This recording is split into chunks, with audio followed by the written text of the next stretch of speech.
katapos nga panahon sa kalibutan karon. Madungog o atong makita ang mga gubat, bagyo, linog o kamatay. Managminyuay ang lalaki ngadtos lalaki, babayi ngadtos babayi, adunay mga panagbangi, pagpangawat, pagpanglugos, adiksyon o korupsyon bisan sa kasimbahanan. Kini mao'y tino nga ilhanan nga ang katapusan ug ang pagbalik ni Hesus haduol na. Ang atong Ginoong Hesukristo nagingon, gawas kung ang tao magpakatao pag-usap, dili gayud siya magakita sa gingharian sa Dios. Higala, buot sa Dios nga ang tao masayod ug maandam sa maong adlaw. Buot siya nga ang tao mamaluwas ug mabatunan ang kinabuhing dayon. Apan unsaon man sa tao magpangaliya kaniya nga wala man niya tuuhi, ug unsaon man sa tao sa pagtuo kaniya nga wala gayud niya hingdunggi, ug unsaon man sa tao sa pagkadungugon walay magwawali, sa tumong ug tuyo nga kami makaalagad diha kaninyo, gimugna kining tulumanon ang tingog sa reformasyon. Isgutan ang mga tagna nga naisulat sa Biblia ug ang dakong pagpangandam o pagreporma sa kaugalingon. Ang tingog sa reformasyon. Ang tingog nga mohatag og pasidaan, mohatag og katin-awan, modanag sa imong dalan ug mogiya kanimo ngadto sa kinabuhing walay katapusan. Ang tingog sa reformasyon. Ang tingog sa reformasyon.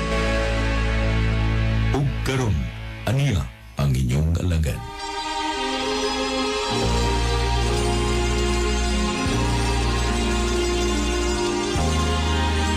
Ayong gabi alang sa atong mga higalag mga kaigsunan, mga suking atig paminaw, dinhi nining atong tulumanon ang tingog sa reformasyon. Kini inyong alagad sa kahanginan, Brother Aldrin Romo, magapakiguban usab diha kaninyo sulod sa katakna nga tulumanon sa paghisgot labi na sa mga pulong sa Dios.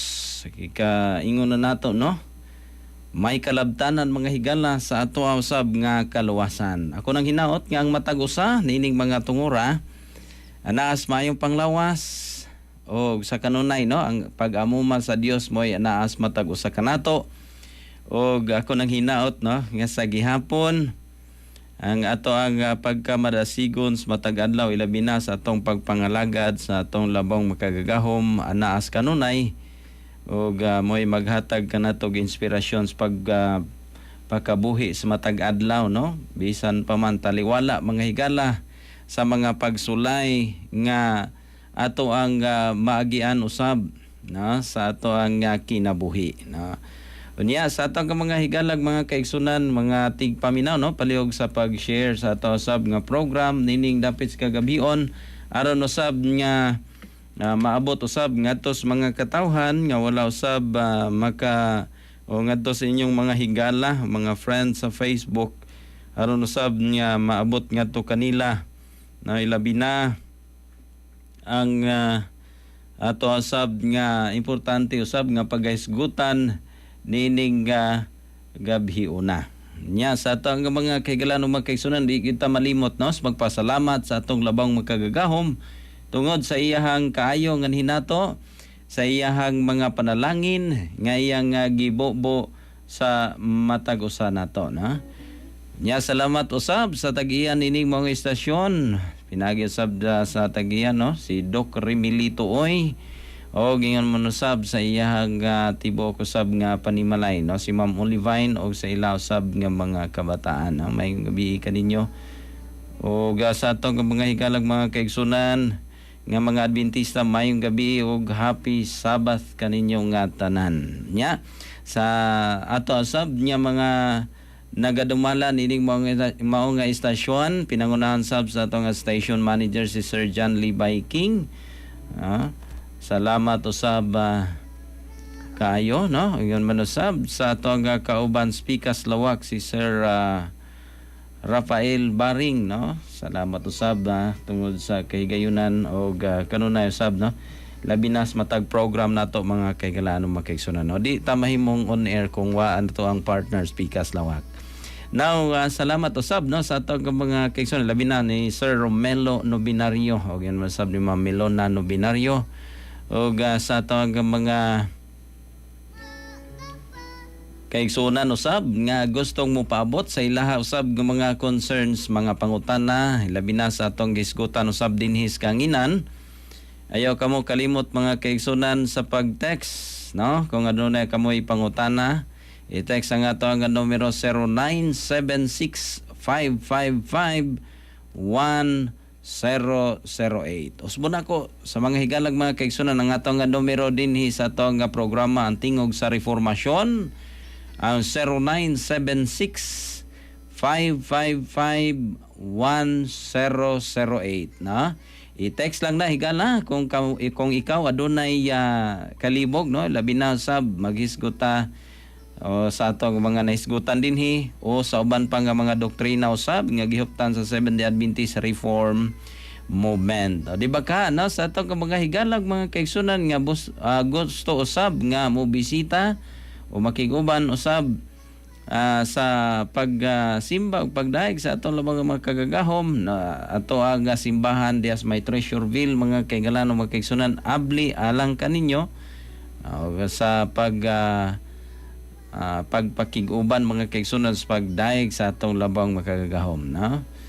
Ato ang panimbahon gikan sa Miyerkules mga higala sa alas 7:30 ngadto sa alas 8:30 sa gabi.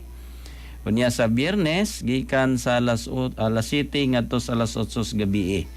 Unya sa matag adlaw nga Sabado mga kaigsunan gikan sa alas 9 ngadto sab sa kinini ang hantod na sa kautuhon mga higala. Unya mo dunay break mo para sa paniud to nya dan balik usaw sa pagkahapon tungod kay nga ato ang pagsimba mga kaigalaan o mga kaigsunan, although dili man yun mahurot, no, tibuok nga mga oras mga kaigsunan, pero ang pagbalaan nato sa adlaw nga igpapahulay gikan sa pagsalop sa adlaw Biyernes ngadto sa pagsalop usab sa adlaw nga Sabado. Ingon yana mga higala, no, kung dili man mahimong tibuok nga mga minuto o oras ni anang panahon mga kaigsunan sa pagsimba, apan ang pagbalaan nato mga kaigsunan sa adlaw ng igpapahulay ingon ni ana, no, gikan sa pagsalop sa Biyernes ngadto sa pagsalop sa adlaw nga Sabado mga kaigalaan. So ingon ni ana, no, ang pagbantay nato sa adlaw ng igpapahulay. So kung ugaling, no, mga kaigsunan dunay mga pangutana kamo sa bahin ni ana, no, andam sab kita nga mohatag kaninyo tubag kutob usab sa atong masarangan mga kaigsunan or makaya, no, nga pag matubag ang inyo aron lamang nga matin-awan sab kamo sa inyo nga mga pangutana. Nasa atong mga kaigsunan mamahimo sab kamo nga mo message, no, sa ato sab nga Facebook page na after din sa ato nga program sa ato nga Facebook page mga higala sa SDARM Central Philippine Union Conference. No, usbon ako SDARM Central Philippine Union Conference. In short mga kaigsunan pag search /SDARM CPUC.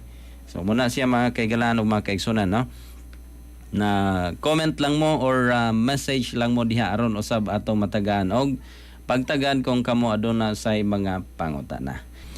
Nasa dili pa ta mo padayon sa unahan mga kaigsunan, no, magampo na kita alang usab sa giyas balang espiritu sa atong pagtuon ini nga kagabion. Dalaygon og silimbahon na mga Dios nga naikaw sa kitas-an sa mga langit, aniya usab ang imong alagad. Nagahangyo diha kanimo, nagaduol sa imong trono sa grasya ug hangyo nga ikaw sab magapataliwala samtang kami magapamalandong sa imong mga pulong. Ikaw magagiya ug magahatag og kaalam nga langitnon nga sa din masaysay ang imong mga pulong ug mahimong masabtan usab sa mga tigpaminaw nining mao nga estasyon. Ikaw lamang magapanalangin kanila ilabi na sa ilahang pagpangalaga diha kanimo og sila usab nga mapanginabuyan. Ikaw usab magapakamayo usab kini dili mahimong babag sa ila usab nga pagpangalagad diha kanimo.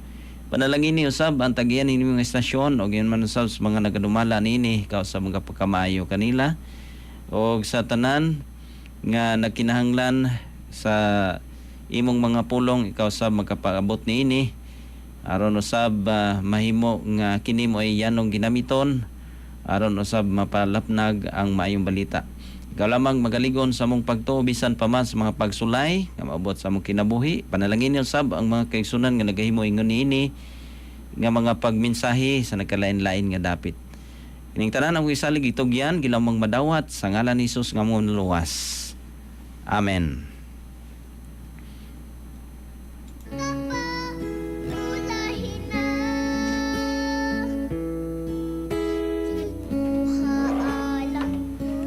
Now, nining nga kagabhion mga kaigalaan ug mga kaigsunan, padayon tas pagtuon sa mga pulong sa Dios, no?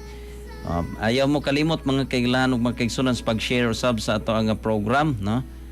Niya may gabi diha kang Sister Lisa Koyakot, na usab diha sa may Binliw Ubay mga kaigsunan og kauban sa iyang mister. Mayo nga gabi og happy Sabbath kaninyo nga tanan. Now din hita mga kaigalaan, padayon, no? Arita sa ato ang padayon nga pagtuon sa atong nahisgutan usab sa nanglabay nga pagtuon nato, no? Naghisgot kita mga kaigsunan og the parable of the sower, no? Kanagisgutan diya sa Matthew kapitulo 13 bersikulo 24 ngadto sa unahan mga kaigsunan, no? Hangtod sa 40 diha mga kaigalaan og mga kaigsunan o hinaot, no, nga inyong masundan mga kaigsunan ang atong pagtuon. I-review lang nako gamay atong naisgotan usab sa nanglabay nga pagtuon. Now kang Tristan Wyatt B. Gulay, may gabi Brother Aldrin, o kang Ma'am Lorna Margarita, okay, Sabadista is your religion. Salamat sa pagtubag sa akong pangutana. Amping uban sa imong pamilya. God bless. Amen. No? Salamat kayo, ma'am. Salamat, no, sa imuhang pagpaklaro usab, pagpangutana, no, may tungod sab sa ato ang religious affiliation mga kaigsunan, no. Now nining kagabhion atong gisgutan mga kaigsunan ang sa sublion nako, no, the parable of the sower. Kanang mabasa nato di sa Matthew 13 bersikulo 24 ngadto sa unahan, no. O gani naghisgot mga kaigsunan ang usa ka tawo or kinini ang usa ka tawo ang gisgutan diha, no, nga nagtanom siya og trigo dayon milakaw unya wa mahibaw-i, no, diay ang kaaway sab nagtanom og kinini ang bunglayon, no, nya pagtubo niini mga kaigalan mga kaigsunan nahimo nga nakita na daw nga dunay nitubo nga bunglayon mo nangutana sab ang iyang ulipon nga di ba ang imong gitanom agalon usa ka maayo nga binhi, no, usa ka ino na to trigo, pero nganong duna may nitubo nga bunglayon or ino na to sagbot, no, nganong na may nitubo nga sagbot. Ana siya nga adto ko og ako ning pangibton, saman buot ba nimo nga akong adtuon o atong ibton? Kining mga tawo mga kaigsunan, wa siya mo sugot nga ibton kay basin unya og maapil ang gitawag nato og trigo. Mo nang ingon niya, let both grow together until the harvest. And in the time of harvest, I will say to the reapers, gather ye together first the tares, and bind them in bundles, to burn them, but gather the wheat into my barn. So muna iyahang instruction mga kaigalaan. O gani, ang portion ni ana mga kaigalaan, mga kaigsunan, ato nang nahisgutan usab, no, sa niagi nato nga pagtuon, no.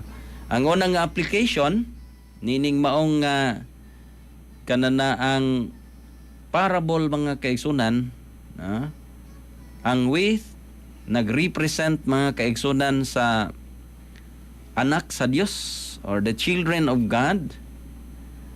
Then the sower of the wheat, it represents Jesus Christ, no, mo na itong nisgutan. Then the field is the world. So katong wheat nga gitanom mo to'y mga anak sa Dios. Unya ang magtatanom mao si Kristo, ug ang field nga gitamnan mao ang kalibutan. The tares also represents the wicked or Satan's children, na? And the sower of the tares represents the devil or the Satan himself, no? Then the harvest represents the end of the world. Mo nay unang application mga kaigsunan. Mo nang mingon ang Dios nga ayaw una ibta pabuta ang katapusan nga or kanana ang panahon sa harvest, no? Kana nga harvest ang unang application mga kaigsunan ngadto sa katapusan sa kalibutan. And the harvester is the angel, no? Sumala pa sa atong nga naisgutan usab sa naagi na to nga pagtuon mga kaigsunan. So in this first application sumala pa mo na to tong naisgutan, no? Nga ang kinini ang children of God or God's children ang with naas kalibutan mga kaigsunan and cannot get out of his field before the end, then when Jesus comes, no? Mo na nay pagpang-harvest mga kaigsunan. Then the angels will then gather the tares to be burned and take the wheat to the heavenly garner. Mo nang ingon sa usa ka tagna mga kaigsunan or usa ka komentaryo niini mga kaigsunan nagingon, the day is just upon us when the righteous shall be bound like precious grains in bundles for the heavenly garner, while the wicked are like the tares gathered for the fires of the last great day. So mo day na unang application mga kaigsunan. Inigabot sa katapusan kaning mga with mga kaigsunan or the children of God will be gathered to the heavenly garner mga kaigsunan. Unya ang tares nga nagrepresents ngadto sa mga dautan, i-gather usab sila or i-gather gani sila sa pag-una, no? Alang sa usa ka dakong adlaw mga kaigsunan nga pagsunog, no? But the wheat and the tares grow together until the harvest. In the discharge of life, duties and the righteous will to the last be brought in contact with the ungodly.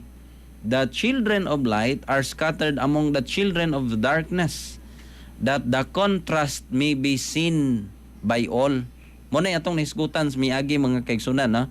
So dinhis tibuok kalibutan mga kaigalaan, taliwala sa mga taong dautan dunay katawhan sa Dios. Unya sila makita na, no? Makita ang contrast between nining duha, no?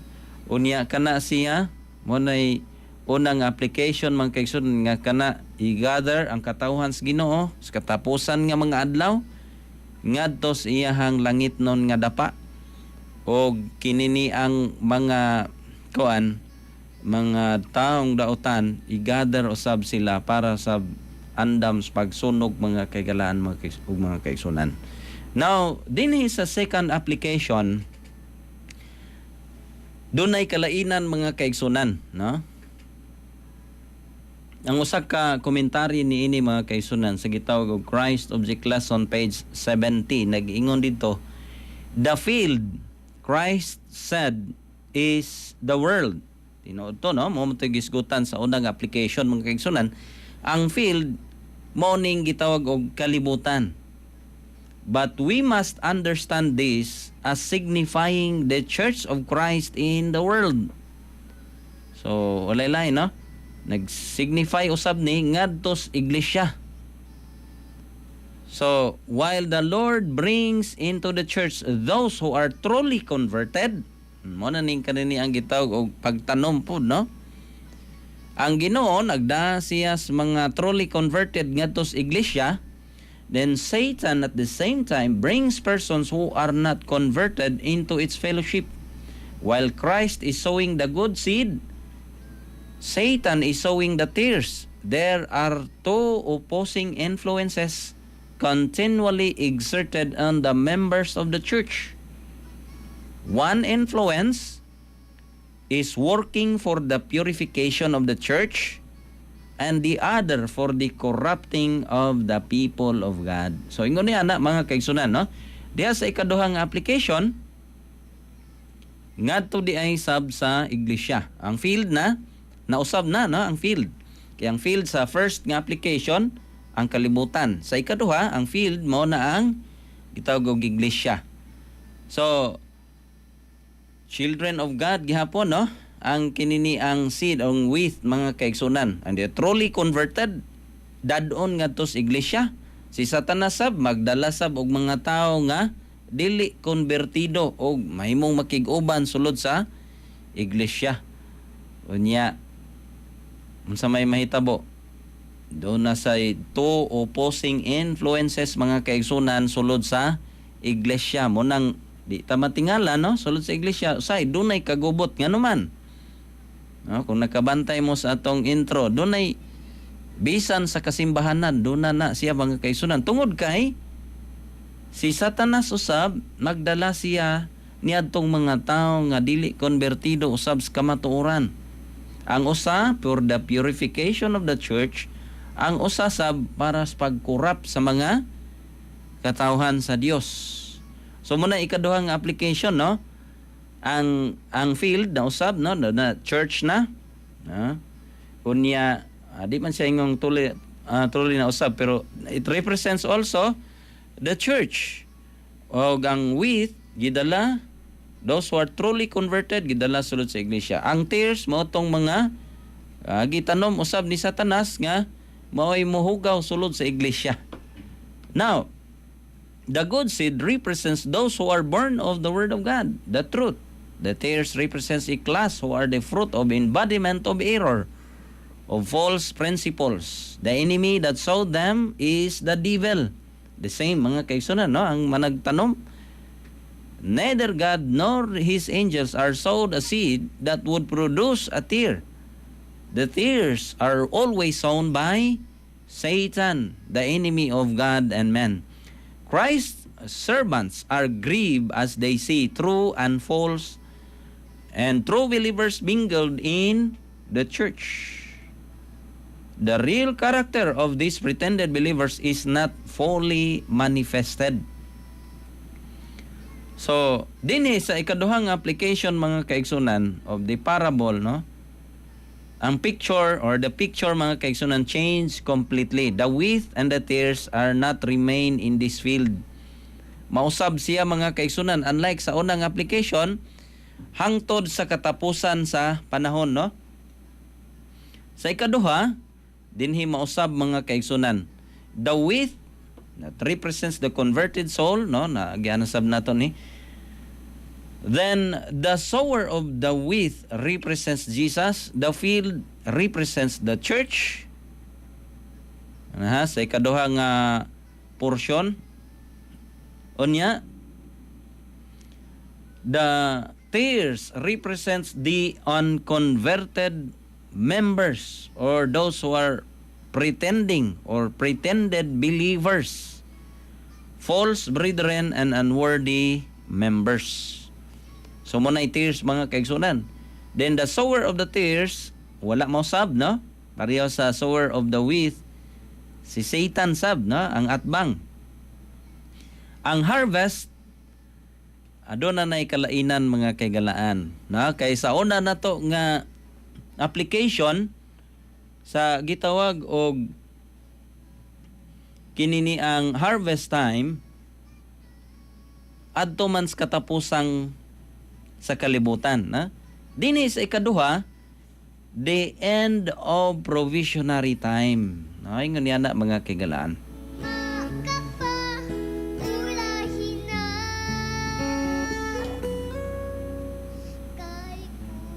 Now, the question, mga kaigsunan, when will be the harvest in this field? When should the tares be rooted out? There is ikaduha nga portion, mga kaigsunan. We must understand that the tares represents those who are not truly or those who are not true-hearted, and their real character is not revealed. Therefore, Jesus said that we must not judge character and motives, but when the fruit is ripe, what is to be done with the tear? Should we leave the evil plant still in the church? Definitely, mga kaigsunan, dili, no? They must be rooted up and eradicated. Gani yung sa komentaryo nini nag-ingon, there is much we will never know, but that which is revealed makes the church responsible the guilty unless they show a determined effort to eradicate the evil. So kanus adi ay mga kaigsunan? Wala kay tay hangtod nga kini siya sumala pa mapadayag diha sa iglesia, mga kaigsunan. So mona, cleanse the camp, for there is an accursed thing. So Christ has plainly taught that those who persist in open sin must be separated from the church. So muna sa ikaduhang application, mga kaigsunan, dito sa unang application, dili pwede nga ibton, no? Kay nasagol man. So wala, hantod na siya kuhaon or i-harvest, mga kaigsunan, inig abot na niya sa katapusang mga adlaw. Dinhi sa ikaduhang application, which is the field is the church, mga kaigsunan, sa diha nga mo persist, magpadayon, mga kaigsunan, nga mo padayag o magpakita sa gitawag open sin, must be separated from the church. But he has not committed to us the work of judging character and motive. So diha sad ang problema, no? Pero doon ay mga open sinners, mga open sin, mga kaigsunan, padayag yun diha sa okay, open sin naman, no? Mapadayag diha sulod sa iglesia, mga kaigalaan, mga kaigsunan. Pero gipasidan antag mayo nga dili pwede nga i-judge nato siya by his character and gitawag motive. Should we try to uproot from the church those whom we suppose to be spurious Christians? We should be sure to make mistakes. Man judges from the appearance, but God judges the heart. So ang iglesia niya na, mga kaigsunan, doon ay pamaagi sa pag-ila kung unsay gitawag og open sinning or kanang open nga pagpakasala, mga kaigsunan, o unsa tong kanan na ang giingon diha nga motibo ba or kinaiya. Kay doon naman tayo matag usa ka kinaiya sulod sa iglesia, mga kaigsunan, o kita mismo, no, individually, doon na tayo matag usa ka kinaiya. Pero di ta mahimong i-judge diha, na. Pero doon ay mga kaigsunan nga open na makita dayag kayo, mga kaigsunan, bisan pas nagtan-aw nga mga tao, mga kaigsunan, dili membro sa iglesia, bisan sila makita nila kana siya mo ay tagaan og pagtagad sa iglesia.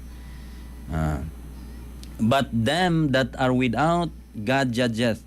Therefore put away from among yourselves that wicked person. Muna, doon na gitawag og pagtanggal sa masalaypon, mga kaigsunan, no?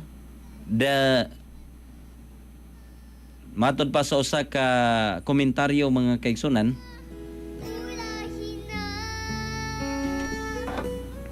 in dealing with erring church members, diya sa deal, mga kaigsunan, mga masalaypon nga miyembro sa iglesia, God's people are carefully to follow the instruction given by the Savior in the 18th chapter of Matthew. So muna doon ay pagtambag, mga kaigsunan, labinas mga nakita, no, nga nagmasalaypon sulod sa iglesia. Mateo 18 muna guide, mga kaigsunan, sa matag usa, no? Mateo 18:15 ngatos 16, 17 o 18 atong basahon, mga kaigsunan. Moreover, if thy brother shall trespass against thee, go and tell him his fault between thee and him alone.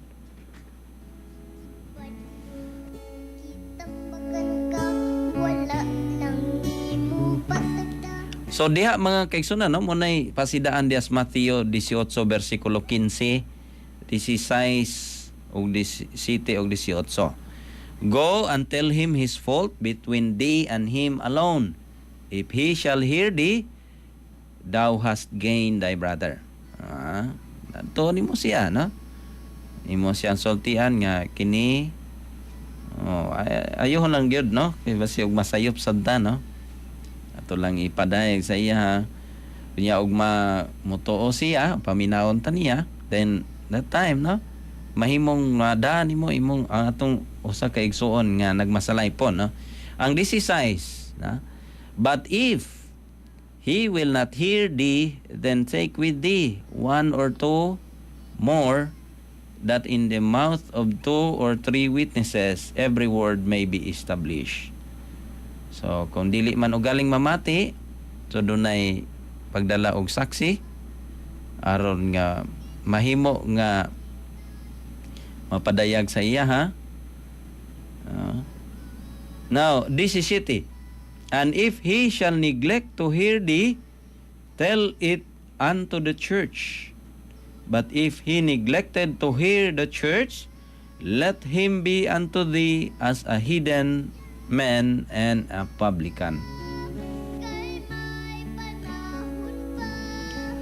So kana siya mga kaigalan. Mo nay proseso, no, labi na sa paghatag o pagtambag sa atong mga kaigsunan sulod sa iglesia nga nakita nato nga nasa nagmasalay po, no.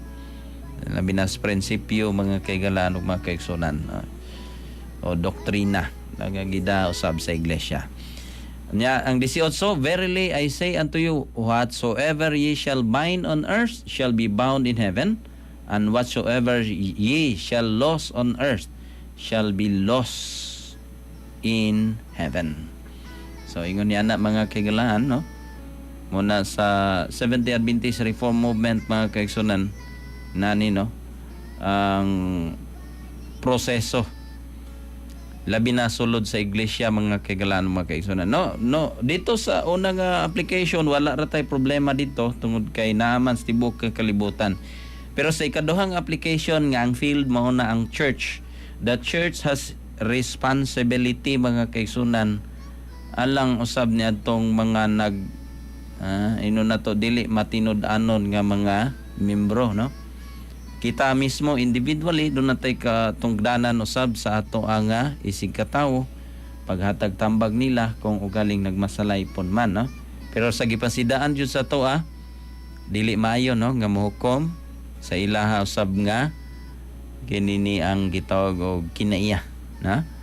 So if there are those in the church who are walking contrary to the word of God, who give no evidence that they are seeking to live the life of Christ, faithful shepherds are to labor for them. If they refuse to come out from the world and be separate, if they continue to walk contrary to the Bible rules, they should be suspended from the church fellowship, that they may not be stumbling blocks to sinners.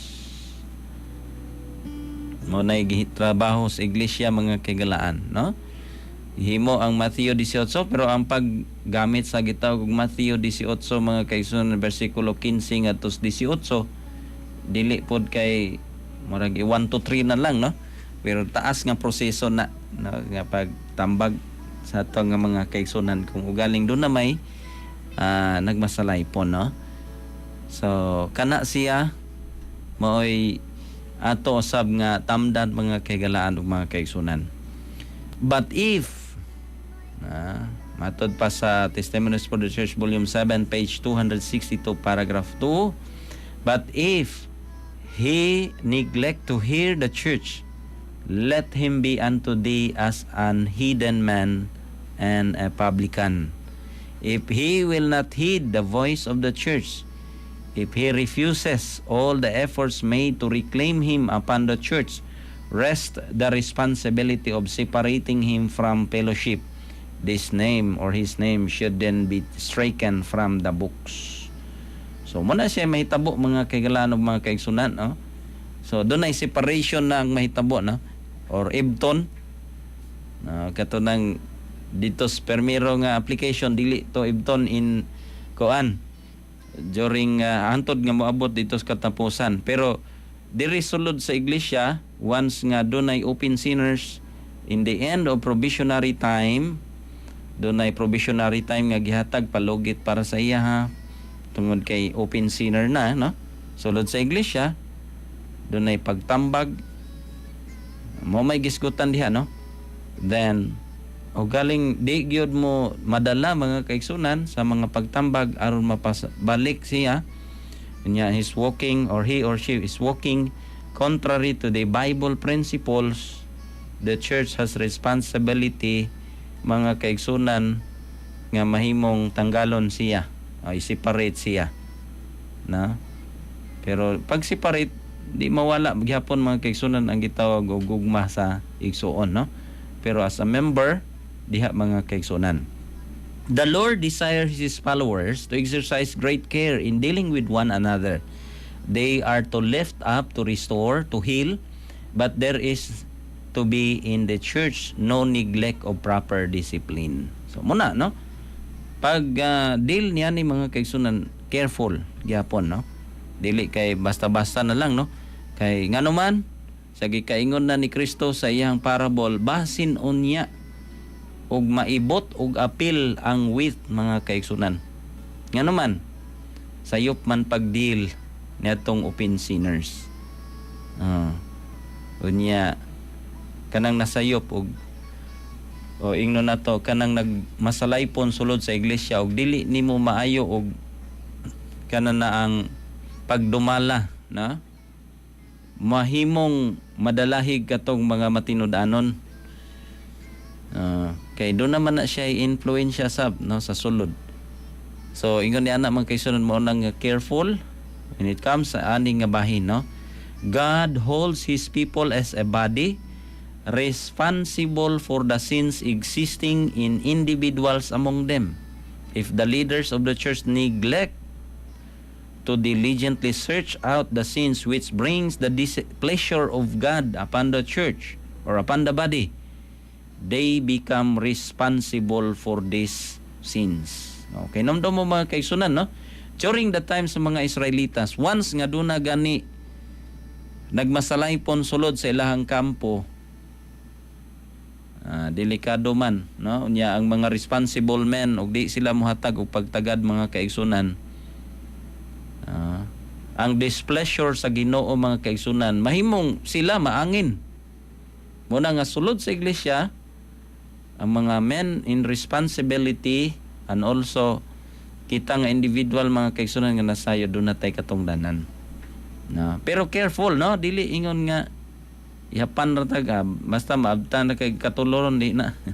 Dili na mao mga kaigsunan. The least deviation from the right and principle will lead to separation from God and may end in apostasy. It takes less time and labor to corrupt our ways before God than to engraft upon the character habits of righteousness and truth. Whatever a man becomes accustomed to, be its influence good or evil, he finds it difficult to abandon. Muna mahitabo mga kaigsunan, no? Muna nasa ato ang matagusa. The rulers and the leading men were among the first to transgress, and so many of the people were guilty that the apostasy become national. So, ingon na mga kaigsunan. Muna'y mahitabo. No? If the heart of the work becomes corrupt, the whole church in its various branches and interests is scattered abroad over the face of the earth suffers its consequences. So kung dili matiman, no, sulod sa iglesia mga kaigsunan, nga naman mahimo naman siyang talan-awon sa katawhan sa gawas. Unsa maning tawhana mo ni na wana. So nahimong naguba ang gitawag og dungog sa iglesia og ang displeasure o kanang kapungot o kanang wala mahimuot ang Dios mga kaigsunan mo'y matagamtaman sa katawhan niya. Now dinhitas ikatulong nga application, the third and the last mga kaigsunan. The third application, the field mga kaigsunan is the heart na usab, na. Ikaduha, church, karon ang ikatulo mga kaigsunan mo niya kasing-kasing. Besides the world and the church, there is still another field according to this following mga kaigsunan statement, no? If matod pas gitawag og Testimonies for the Church Volume 3 page 113, ikatulong application mga kaigsunan, if faithfulness and vigilance had been preserved, if there had been no sleeping or negligence upon the part of any, the enemy would not have had so favorable an opportunity to sow tares among the wheat. Satan never sleeps. He is watching, and he improves every opportunity to set his agents to scatter error which finds good soil in many unsanctified hearts. Dito mga kaigsunan, no, ang ikatulong nga field morning gitawag natong katong kasing-kasing. The seed sown by the wayside represents the word of God as it falls upon the heart or an inattentive hearer. So dinhi mga kaigsunan, no, dere atong makita, no, ang another field mga kaigsunan is the heart. Ang wheat yapon mga kaigsunan represents the word of God or ang kamatuoran, no, kini diri nasab na usab, no. Ang wheat mga kaigsunan nga gitanom mo ni ang pulong sa Dios or ang kamatuoran. The sower of the wheat walay lain kundi si Kristo. Unya ang field mga kaigsunan is the heart. The tares also represents the error nga gitanom usab ni Satanas, no, sulod tong kasing-kasing. Isip ang atong kasing-kasing mo ay field. The sower of the tares, it is Satan mga kaigsunan, no? Or si Satan mo ay nagtanom ni ana. So diha mga kaigsunan, no, na kana mo ay ikatulong nga bahin mga kaigsunan or ikatulong nga application, no, sa gitag og the sower or the parable of the sower. Should the tares or error be left in these fields until Jesus comes, the end of the world? Certainly not. If the tares or error, sin, or etc. mga kaigsunan are left in men's hearts until the close of probation or provisionary time, they will be lost forever. So kung kining sayop mga kaigsunan magpabiling gani sulod sa tong kasing-kasing, isip mao ni field gitamnan mga kaigsunan og sayop. Imbes katong truth ang atong nadawat no gikan kang Jesus Christ nya kini tanom sa si Satanas nya once nga kini magpabilin sa ato until the close of probation time mga kaigsunan, probationary time, they will be lost forever. So when should these evils be uprooted? Without any doubt, they should be harvested precisely now before the close of provision. Muna, bisan gani buhi pa mga kaigsunan, nahimo nga kuana, no, tungod kay constant refusal mga kaigsunan sa pag-repent, that is sin against the Holy Spirit, which is dili pasayloon nga sala mga kaigalaan og mga kaigsunan. Unlike sa sala samahan or ngadto sa anak, aduna pay kay gayunan. Pero sala gani batok sa lang espiritu, na delikado kayo mga kaigalaan. Nawa naman tayo igong oras na dinhi sa ato ang panag-uban atong gisgutan mga kaigsunan of the parable of the sower. Now, inaut ko mga kaigsunan na tayo nakatunan nining mga pagtuon, nining kagabion, labi na sa gitawag og the parable of the sower. Now, hinaut ng Dios mga panalangin, no, sa iyahang mga pulong. Nya magampo ta alang sa pagtapos nining ato ang program. Dalaygon og silimbahon ng mga Dios nga na ikaw sa kitaas sa mga langit, salamat sa imong mga pulong. Hinaut lamang nga ikaw mga panalangin ini mahimong matuhop sa among kasing-kasing o gunahuna. Ikaw sa mga panalangin sa mga tigpaminaw o sa tag-iyan ni mo estasyon o sa mga nagalumala nini. Hining tanan ng gisalig ug gitugyan gilamang madawat sa ngalan Sus manluwas. Amen.